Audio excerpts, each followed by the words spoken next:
about 40 milligrams of Percodan and wash it all down that night with 2 or 3 vodka Collins.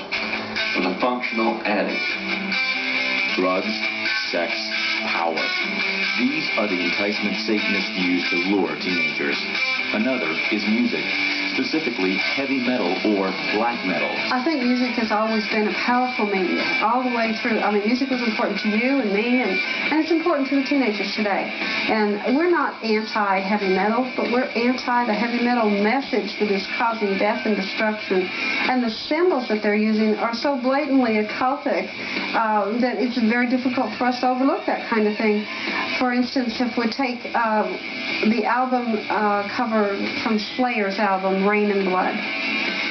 It depicts a message to young people that maybe consciously they don't receive, but subconsciously they're receiving this message. On the front of this album cover, Satan is depicted as a goat, which is very familiar to the Satanists. They know that that would be, the goat would represent Satan. And he is seated on a wooden throne. And the wooden throne is being supported by 2 people. Now, in the hand of this goat is a decapitated head. And, of course, we're finding decapitated bodies all over America, and that is a common way for a Satanist ritual to occur, is to do the decapitation. And so he's holding this decapitated head, which emphasizes the bloodletting ritual and the murder. And then the throne is lifted up and being carried on the shoulders of 2 men. The man in the foreground is wearing a mitered hat, which we know to be the hat of a pope. And so that man represents organized religion, or the church. Behind him is another man who is carrying the throne of Satan not only on his shoulders, but across his neck, like the stocks would have him in bondage. And that man has horns and a forked tongue. And when you look at that, you think, oh, this is one of Satan's demons. And yet, if you look carefully, his hands are very prominent in the picture, and they have nail marks in them.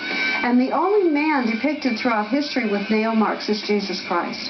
And so what this thing is saying to them is that Christ and the church will support the rise of Satanism, and in addition to that, then there's a sea of blood that is flowing into a huge sea below Satan, that all the faces are down in the sea that he has taken captive and have become his victim. And in the forefront, there's a face that if you take that face and put it up against the face of George Washington, you'll see that they're almost the same. I mean, they're so identical. And so what we're saying here is that Satanism is going to take over our country, and that it is going to be brought in and supported by Christ himself and the organized church. That is blatant evangelization and propaganda being shared with thousands of young people through music. I think the greatest tool to desensitize America has been media in general, whether it is television, whether it's toys, games,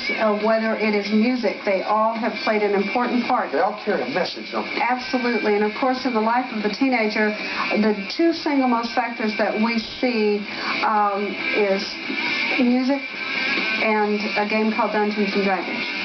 And then, of course, trailing very closely behind that and vying for the position is the amount of occult information that is put out through the videos, the movies, the TV shows. We went into a very small store, David. This was, I mean, maybe as big as we're sitting here. This was a small set. We found 119 videos on the occult in one small store. And we have a video in America that is on our shelves that has been banned in 46 countries. And it was so popular, it has Faces of Death, Volume 1, 2, 3, and 4. And in that video, it shows everything that is gruesome, grotesque, everything that you would never want to see or hope your child would never see in the way of death scenes, including some decapitation occult rituals. Parents should be alert to the warning signs that show their kids are involved in the cults. Besides the music, there are the clothing, jewelry, and symbols used. There is the classic pentagram, worn inverted by the Satanist, the broken cross or peace sign, the inverted cross, the horn hand sign, the goat's head, the 666 sign, and many others. In addition to symbols, watch for involvement in occult games like the Ouija board or in dark role-playing games. I would tell them especially the parents with the young people. This is not a phase. Know what your young people are doing. Talk to your young people. Communicate. Don't fluff it off. Check everything. There's nothing wrong with asking them where they're going, what they're doing. There's nothing wrong with checking out their music and books they're reading. The parents need to care and communicate.